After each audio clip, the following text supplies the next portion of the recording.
associate primary teacher was dismissed when she told a class of 7-year-olds that Santa didn't exist. Oh. Look at the audience. I know. Shoot her. I know what happened. She was working for the Easter Bunny. Yeah.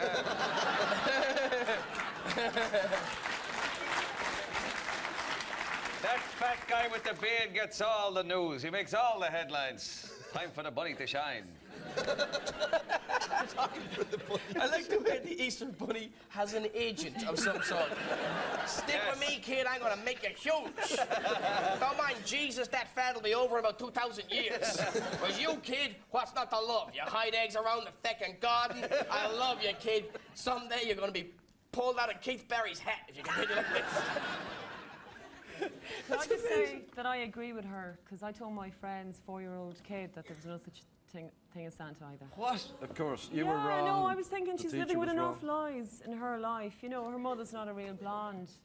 Yeah, and her dad's not a real dad, you know. I thought yeah. Lay it on the line for her, did you? Oh, yeah. Did you sit her down for this first? Did you make her a nice warm milk just, and a biscuit? No. She was just standing playing with Lego.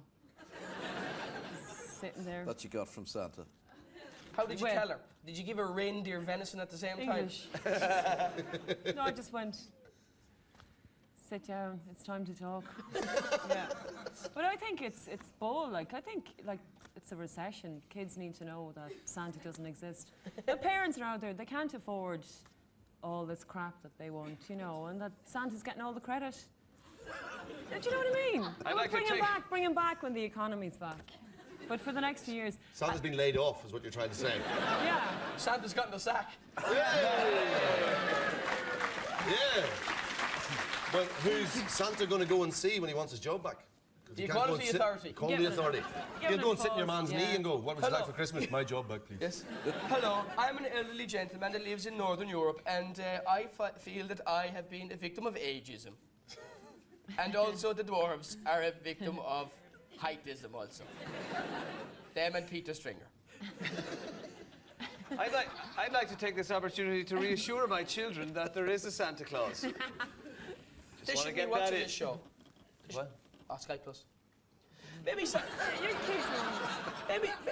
you could just tell them, like, for the recession, that Santa's in a coma. That's a Smith song waiting to happen. Yeah. Santa's in a coma, I know. Just say that. Just say that he had an accident at work. He got 10 grand accident at work. And so you knew a fella got 20 grand for falling off gutters. And just tell him that. And then when the recession is over, Santa's up and around. You might get a shit present this year because he's still in the chair. But next year... I'm just bitter because Santa used to never come to our house when we were growing up. Yeah, because my parents used to say that they still believed in Santa. Isn't that bull? Yeah, so we'd all just sit around waiting for Santa.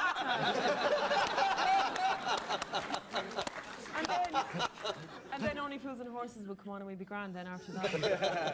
So does that mean that if you had a granddad, so your dad's dad, who's about 95 going, I can't believe I have to put on this feckin' suit again. There's a 95-year-old man trying to get down your chimney.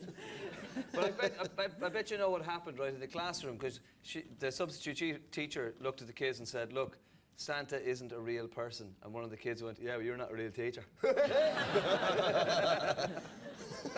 It was in Manchester as well, actually, which doesn't really help the whole thing. Great. Well, anyway... Yeah, it's depressing enough as it is, then somebody turns around and goes, Getting all back- right, there's no such thing as Santa, all right.